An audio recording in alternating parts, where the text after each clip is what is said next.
Imagine the following scene. A woman, after months of anguish and doubts, finally makes a painful decision, selling the apartment that was her last connection with her deceased mother. As soon as the ink of the documents dried up, the door opens with a crash. The mother-in-law, furious, invades the house with an outraged scream. "Where is the money from the sale of your mother's apartment?" What she did not expect was that while planning to spend that value, the true owners of resources had already taken the reins of her own life. Good night, dear listeners. Here is Andre Branco, and it is with great satisfaction that I share another real story that will make you rethink the limits between family and respect. Get ready for a narrative that shows how sometimes the courage to say no can change everything. Tamara Dmitrievna has always considered the guardian of family finances, or rather their absolute owner. For her, the money had no owner. It was a great cauldron where everyone deposited their resources, and she, with iron hand, decided who deserved what. Alina, her daughter-in-law, was already living with this reality for 5 years of marriage with Gleb, a good man, but folded like a reed in the caprices of her mother. Tamara took this weakness to dictate the rules, and no one dared to question her. When Alina's mother died 3 months ago, the mother-in-law wasted no time. With a curiosity disguised as a worry, he began to probe. "What did your mother have left? Has real estate? Savings?" Alina responded with monosyllables, without enthusiasm. He had inherited just a 2-bedroom apartment in a quiet neighborhood, nothing extraordinary, but a piece of his story. Each wall of that place kept memories: the smell of the cake that the mother baked on Sundays, the laughs of childhood, the damned advice at night. Sell? Don't even think. But keeping an empty property, with accounts, taxes, and maintenance, weighed on the couple's already tight budget. Tamara, of course, had other plans. "Selling this property is the most sensible thing," he said, as if it were an absolute truth. "With this money, we can reform our home after all. You live here for favor, or even buy something bigger, to live together." Gleb, as always, nodded, repeating as a parrot, "Mother is right, we need to think about the future." Alina heard everything in silence, feeling the weight of a choice she didn't want to make. Until a broker gave her a number that changed everything: 15 million rubles. A fortune that could transform your life. Suddenly, Alina saw in their own possibilities that had seemed distant for years: a home of yours, a small business, the freedom to breathe without the oppressive shadow of the mother-in-law. It was as if a door opened. Without warning anyone, she signed the papers and, 2 weeks later, the money fell into her personal account, the same one she had opened before marriage, by precaution.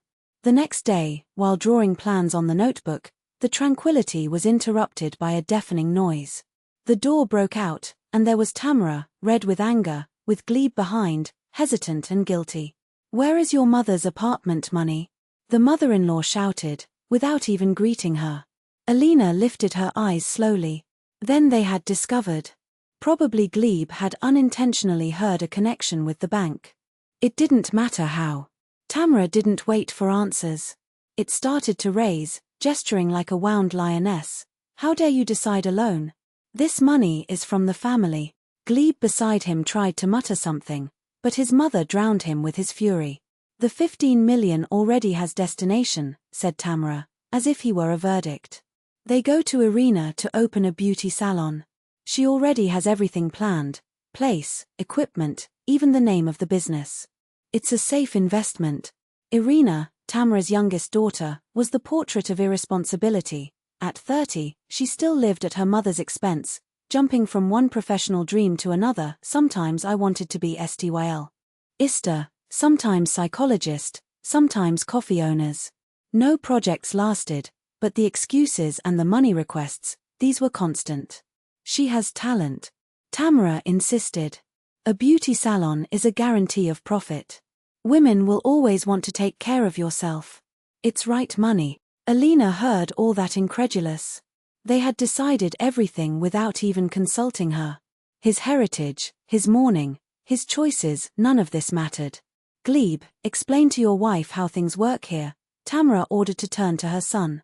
He stammered something about family interests and helping his sister, but his words sounded empty, as if he didn't believe them himself. It was then that Alina got up and walked to the window.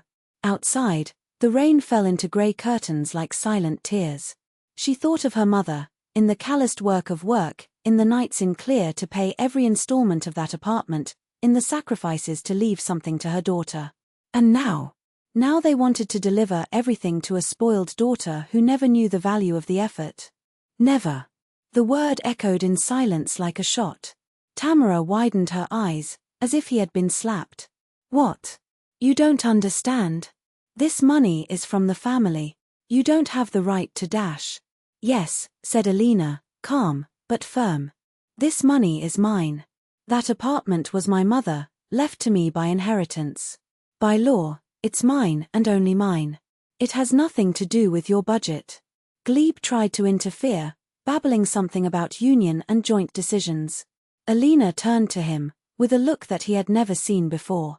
When you two decided the fate of my money, where was I? Why didn't you call me to argue? Tamara's face paled with hatred. How do you dare? I'm not a stranger.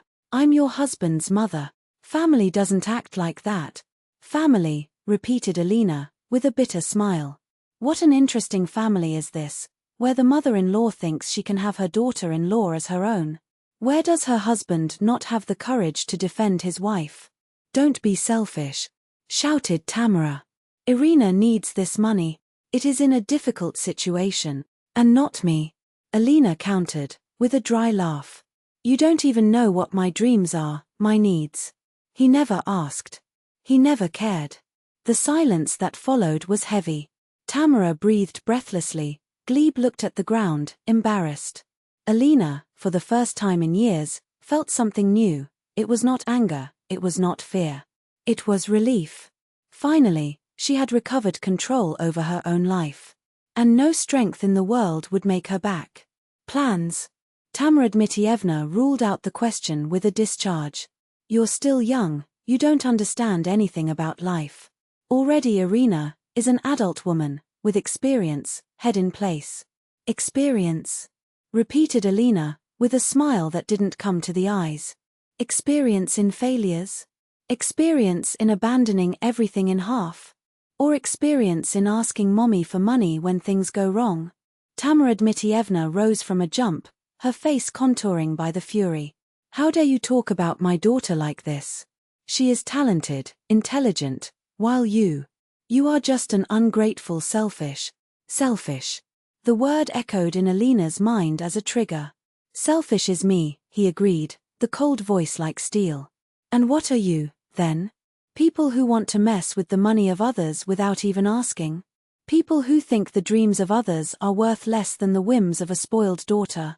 Glebe tried to intervene, his hands raised in a gesture of peace. Let's calm the spirits. We can talk calmly, reach an agreement. There is nothing to discuss. Cut Tamara Dmitrievna, the shrill voice. This money should be used to help the family. Irina is family. Those wills of yours can expect. My wills. Alina repeated the words slowly, as if something bitter proved. So open my own business. CIO is a will, but to play another whim from Irina is helping the family. I understood. Don't distort my words. Tamara Dmitrievna gestured, the red cheeks. Irina knows what he does. She has training, has plan. That was the limit. Alina heard those same excuses all her life. Her work was not good enough. Her appearance was not impeccable, her choices were never right. And now, once again, they tried to reduce their dreams to a mere whim. Do you know what I can do? Asked Alina, so low that the two silenced. I can read. She approached the table, opened a folder and threw a document on the polished surface. Here it is. A bank statement. 15 million rubles. My. Not from the family. Not from you. My. Tamara Dmitrievna snatched the roll, her eyes devouring the numbers. Glebe spied over her shoulder, her mouth ajar. I also know how to use the internet, Alina continued impassive. That is why I found that inheritance received by one of the spouses is not joint property. It's personal money. Of the heir. Just mine. But we're a family. Glebe started, the trembling voice. Family? Alina interrupted him with a dry laugh. Excellent. Then tell me, When was the last time you asked my opinion about our decisions? When, Glebe? When did you treat me as part of this family and not as a silent appendix? Silence was your answer. Never, she concluded. Because here the boss is Mom. And me. I should endure, smile and be grateful for leftovers. Tamara Dmitrievna threw the extract back on the table, lifting herself all her height. So you are refusing to help your own family. He chose money instead of blood. I chose respect, Alina corrected, a firm voice like rock. Respect for my mother's memory. Respect for my right to decide what to do with my life. With my money. What respect? Tamara Dmitrievna exploded. You are petty. Tighten each copy while your family suffers. Suffer. Alina arched an eyebrow. Who is suffering, exactly? Irina, who wants easy money for one more of your adventures? Or you, who dream of passing a generous mother at the expense of others? How do you dare? The hand of Tamara Dmitrievna trembled in the air, the fingers shrill like claws. I dare, said Alina, serena. And do you know what I know more about? To analyze. Do you want me to tell what Irina's beauty salon will be? He didn't wait for an answer. In the first 3 months, she will feel a successful businesswoman. It will hire an expensive designer, will make a luxurious renovation, buy state-of-the-art equipment, and spend half the money. Then the routine will come. You will have to deal with difficult customers, pay bills, manage employees. And Irina hates routine. She likes the facade, not the work. You don't know my daughter. Tamara Dmitrievna tried to argue, but her voice failed. I know, Alina was relentless. 5 years I know her. I remember the design courses you have abandoned. Of the coffee I was going to open for 3 years. Of the psychology clinic that never left the paper. Glebe moved uncomfortable. He also remembered. In 6 months, the hall will be in the red, she continued without mercy. Irina will come to whimper that things are not going well, that needs more investment. And you? First, they will give your money. Then they will press the glebe to get into debt. Until he arrives. Tamara Dmitrievna hit the table. You have no right to talk like that. I have. Alina didn't go back. Because it's my 15 million you want to throw in the trash. And in a year, the hall closes, Irina has a new brilliant idea, and the money disappears without a trail. You're cruel. Tamara Dmitrievna cleared her fists. Don't you want my daughter to succeed? I want your daughter to grow up, Alina fired. Who assumes the consequences of your choices. Who does not live like a teenager at the age of 30, depending on Mom PA. Clean your mess. The blow was straightforward. Tamara Dmitrievna paled, then flushed with anger. So your decision is final? Final. The if turned to her son, the eyes sparkling. Glebe, I hope you are seeing whom you married. A selfish who prefers money to the family. Alina watched her husband. That moment would define everything. Glebe squirmed, the look jumping between the two women. Mom, maybe we shouldn't. What wouldn't we give? Tamara Dmitrievna interrupted him, acidic. Help your sister or realize that your wife has no heart. Glebe lowered her head. Alina understood. As always, he had chosen the easiest way. Looks like we already have our answer, she said, the calm, but sharp voice as a blade. Tamara Dmitrievna smiled, triumphantly. Excellent. Tomorrow you transfer the money to Irina. She is already waiting. I won't transfer anything, Alina was categorical. The smile of the ifs froze. Like this. You combined with each other. I already gave my answer. Tamara Dmitrievna was gaping. Clearly, I did not expect that turnaround. Glebe. He called, desperate. Say something to your wife. He raised his eyes, pleading. Alina, let's find a middle ground. How about half? 7.5 million to the Irina Hall. You stay with the rest. Half. Alina shook her head. No. Why? Glebe seemed genuinely confused. Give me a reason, she challenged. A single reason why I should give my sister money. He hesitated. Because, she's a family. And me. Alina laughed, bitter. I am what? The stranger that supports you. She pointed to Gleb. You, who don't have the courage to defend your wife. You, who are willing to deliver my money just so as not to hurt Mom. Gleb blushed. I just don't want to fight. Then explain to your mother that she has no right about my inheritance. But she cares about Irina. And who cares about me? The question stopped in the air, heavy. Silence. Exactly, Alina concluded, the low but lethal voice. So I take care of myself. You are a heartless selfish. Tamara Dmitrievna spat the words. It can be, Alina didn't shake himself. But these 15 million stay with me. The Unch rose with a sudden movement, heading at the door. Come on, Gleb. There is nothing more to discuss here. Gleb looked at Alina with a lost expression, as if seeking something in her eyes that no longer existed. Come on, ordered Tamara Dmitrievna, the exhausted tone, but full of a bitter victory. Go, Alina. Run to Mom, as always does. The door closed with a dry crack. The apartment plunged into such a dense silence that it seemed to echo. Alina sank on the couch, her eyes closed, her fingers pressing her eyelids as if she could contain all the exhaustion of the last years. Empty, yes. But for the first time in a decade, free. The next morning, Gleb did not come back. He spent the night at his mother's house. Then another. And one more. When it appeared, a week later, it was just to collect your things: wrinkled shirts, forgotten books, the clock she had given her on the 3rd wedding anniversary. We need a break, he said, avoiding his gaze. We arrived at a dead end. Alina heard in silence, analyzing each word as if they were pieces of a puzzle she had set up for a long time.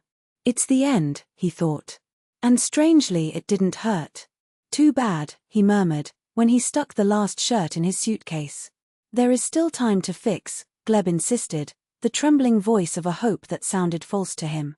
Mom is willing to forgive if you help Irina.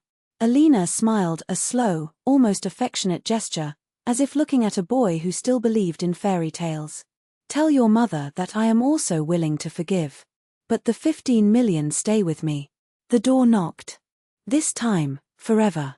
2 months later, the divorce was finalized. Tamara Dmitrievna moved heaven and earth to prove in court that the inheritance money was marital property, but Alina's lawyer, a man of impeccable suits and even sharper arguments, dismantled each argument with surgical precision. The law is by his side, he had told him at the first meeting. And it was. Irina never opened her beauty salon. Instead, she plunged into the idea of an online clothing store. Then I wanted to be a yoga instructor. Then, psychologist. Each new project lasted less than the previous one, such as waves that broke in the sand before reaching the beach. Meanwhile, Alina opened her own company, a small web design studio, starting alone, working late, learning codes and programs that sounded like foreign languages. A year later, he hired his first employee.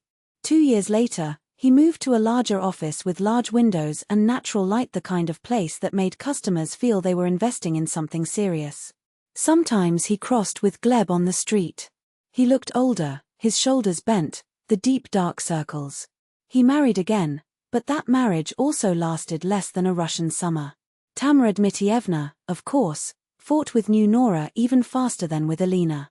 Irina kept living with her mother, tracing plans that never left the paper: another online course, another a must-see opportunity, another excuse not to grow. Meanwhile, Alina built. The 15 million of the sale of the mother's apartment were not spent on whims, but invested with almost obsessive accuracy, each multiplied rubles, every calculated risk. That inheritance was not just money. It was the basis of independence that she had longed for years of marriage, years of being treated as an extension of the Gleb family, as a walking bank account for the dreams of others. 3 years after the divorce, she bought her own apartment, a large 3-bedroom space in a new building with panoramic windows that fit the park as a living picture. On the day of change, he stood by the window, the city enlightened at his feet, a photograph of his mother between his fingers. In the black and white portrait, his mother smiled, that tired but proud smile, who worked on 2 jobs to keep each coin. Not to play another whim of Irina, not to be dilapidated in empty promises. But so that Alina could one day choose. And she chose. No, Gleb. Without Tamara Dmitrievna. Without their charges, their guilt, their suffocating expectations. He built everything with his own hands, about the foundation of the love of a mother who believed her when no one else believed. When the night fell, Alina put the photograph on the shelf, next to a vessel of fresh flowers. He looked out the window one last, breathing deep. It was all right. Finally.